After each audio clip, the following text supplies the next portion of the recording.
का गर्ल्स लोग एक और जो ये बीक होता है ना, गुस्सा, आजकल की लड़कियां ना बड़ी बिखिया जाती हैं, ऐसे देखेंगे ऐसे करते हैं। बताइए भगवान अगर कहीं ऐसे ही रह के छोड़ दिया तो दिक्कतें हो जाएगा।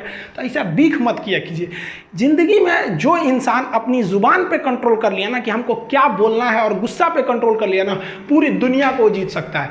कभी भी शब्दों का इस्तेमाल सोच समझ के कीजिए। शब्द का इस्तेमाल भोजन की तरह होता है। जिस तरह से भोजन परोसने से पहले चख लेते हैं, वैसे ही आप लोग भी किसी से बिहेव करने से पहले एक बार उसको चख लिया कीजिए कि ये शब्द मेरे लिए अच्छे हैं कि नहीं।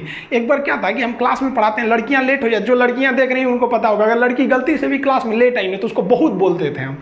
लेकिन मंडे टू फ्राइडे क्लास रहता था, सैटरडे संडे जो एक्स्ट्रा क्लास रहता था उसमें हम खुद ही 15, 20, 25 मिनट लेट हो जाते थे हम, क्योंकि सैटरडे वाले क्लास 3-4 घंटा चलता था, तो हम भी थोड़ा सा लेट हो जाते थे। कोई लड़की बोलती नहीं थी। एक दिन एक लड़की बोली कि सर बताइए ना, हम लोग 10 मिनट लेट कर देते हैं, 5 मिनट लेट करते हैं तो आप इतना बोलते हैं, आज आप इतना लेट आए हैं, लेकिन क्या करें, आपको तो बोलने वाला कोई है ही नहीं है। इनडायरेक्टली वो लड़की हमको बोलना ही चाहती थी कि आप क्यों लेट आ रहे हैं। लेकिन जरा सोचिए, अगर वही कहती कि हम लेट आते हैं तो बोलते हैं, आप लेट आएंगे तो कोई नहीं बोलेगा, क्या है, बात तो सेम है। लेकिन इतना बेहतरीन ढंग से बोली ना कि हमको खुद ही रियलाइज़ हो गया। हम कहें कि तू हमको सिखा रही हो, हंसी मजाक में ख़त्म हो गया यहाँ चीज़ को। तो ये अगर आपको बोलने का तरीका आ गया ना, तो आप किसी को डांट भी दीजिएगा तो उसको समझ में नहीं आएगा कि जो हमको डांट रहा था, रियली में तो हमको डांटिए रही थी वो, लेकिन कितना घुमा के डांटी। तो गुस्सा पे कंट्रोल कीजिएगा। आप दुनिया में कभी किसी को खुश नहीं रख सकते हैं, और आप कितने बुलंदी पे चले जाएंगे ना, लोग आपको गाली देने वाले मिलेंगे ही। आप राष्ट्रपति से लेकर देखिए, आप नरेंद्र मोदी से तो बड़े नहीं ना हैं, प्रधानमंत्री, उनको भी आपको देखिएगा गाली देने वाले मिलेंगे सब। आपको हम अपना एग्जांपल देते हैं, हम इतना मेहनत से चाइना बॉर्डर पे क्या हो रहा है, कहाँ क्या हो रहा है, इतना बेहतरीन ढंग से आपको बता देते हैं कोई भी चीज़ को।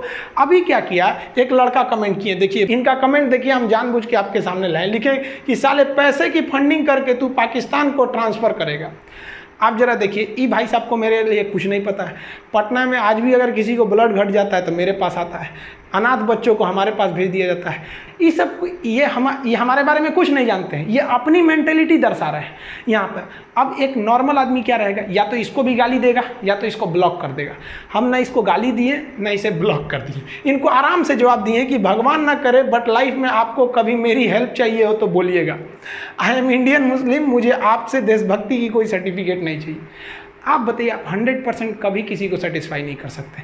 कुछ लोग ऐसे होते हैं जो केवल इसीलिए पैदा हुए हैं कि दूसरे चीज़ में कमियां निकालें। आप ताजमहल घूमने जाइएगा, वहाँ भी ताजमहल की लोग कमियां निकालेंगे, और वो लोग कमी निकालेंगे जिनका खुद का घर कुछ काम का नहीं है, वो लोग उसमें कमी निकाल देते हैं। और इस तरह के घटिया लोग 1 से 2% हैं, बाकी 98% लोग अच्छे हैं। लेकिन समस्या क्या है कि वो 98% लोग शांति से रहते हैं, और यही जो खचरई करते हैं, ये दिख जाते हैं तो हमें लगता है पूरी समाज खराब है। नहीं बाबू, ऐसे लोग केवल 2% है, और इन्हें कोई नहीं ठीक कर सकता है। ये लोग कभी नहीं सुधरेंगे।